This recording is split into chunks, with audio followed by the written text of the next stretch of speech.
Guys, ഞാനിപ്പോൾ വാഗമണ്ണിൽ നിന്ന് ഏലപ്പാറയ്ക്കാണ് ഞാൻ പോകുന്നത്. നമുക്ക് പോകുമ്പോൾ തന്നെ അതിമനോഹരമായ കാഴ്ചകളാണ് നമുക്ക് കാണാൻ സാധിക്കുന്നത്. ചുറ്റിനും ഏലത്തോട്ടങ്ങളാണ് നമുക്ക് കാണാൻ പറ്റുന്നത്. ഇവിടെ നിന്ന് ചെറിയൊരു വീഡിയോ എടുത്ത് നേരെ പരുന്തുംപാറയ്ക്ക് പോകാനാണ് ഞങ്ങളുടെ പ്ലാന്. പോകുന്ന വഴി പാഞ്ചാലിമേട്, വളഞ്ഞങ്ങാനം വാട്ടർഫാൾസ് എല്ലാം കയറാനുണ്ട്. പരുന്തുംപാറയിലേക്കാണ് നമ്മൾ പോകുന്നത്. അങ്ങനെ പരുന്തുംപാറയിൽ എത്തി. ഇവിടെ നിന്ന് നോക്കിക്കഴിഞ്ഞാൽ ഭയങ്കര താഴ്വാരങ്ങളാണ് നമുക്ക് കാണാൻ സാധിക്കുന്നത്. ഇവിടെ നിന്ന് ചുറ്റിനും മലകളും. നമുക്കിവിടെ നിന്ന് കഴിഞ്ഞാൽ സൂര്യൻ്റെ അസ്തമയമൊക്കെ നമുക്ക് കാണാൻ സാധിക്കും. ഒരു അടിപൊളി എക്സ്പീരിയൻസ് ആയിരുന്നു എനിക്ക് പരുന്തുംപാറയിൽ നിന്ന് ലഭിച്ചത്.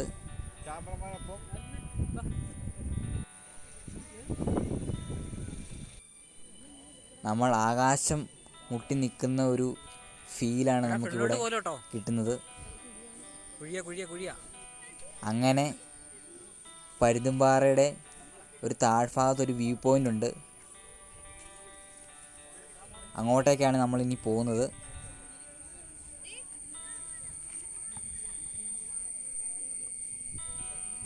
നമ്മളിവിടെ നിന്ന് നോക്കിക്കഴിഞ്ഞാൽ നമുക്ക് കാണാൻ സാധിക്കും. അതാണ് പരുന്തുംപാറയിലെ വ്യൂ പോയിൻ്റ്. അവിടെ വളരെ ചുരുക്കം മനുഷ്യരവിടെ നിൽപ്പുള്ളൂ. അല്ല, താഴെ ഭാഗത്ത് കാണുന്നതാണ് വ്യൂ പോയിൻ്റ്.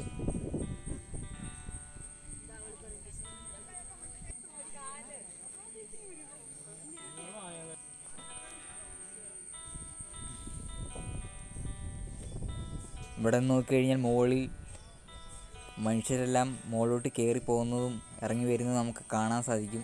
അതും വളരെ അകലെയായിട്ടാണ് നമുക്കത് കാണാൻ സാധിക്കുന്നത്. ഇതാണ് നമ്മുടെ താഴെ കാണുന്ന പരുന്തുംപാറയിലെ വ്യൂ പോയിൻ്റ്. താഴോട്ടിറങ്ങാൻ തന്നെ നമുക്ക് വളരെ പേടിയാകുന്ന ഒരു വ്യൂ പോയിൻ്റാണ്. സൂര്യൻ്റെ അസ്തമയം കഴിഞ്ഞ് ഞങ്ങൾ നേരെ വളഞ്ഞങ്ങാനം വാട്ടർഫാളിലേക്ക് പോവുകയാണ്. അങ്ങനെ ഞങ്ങൾ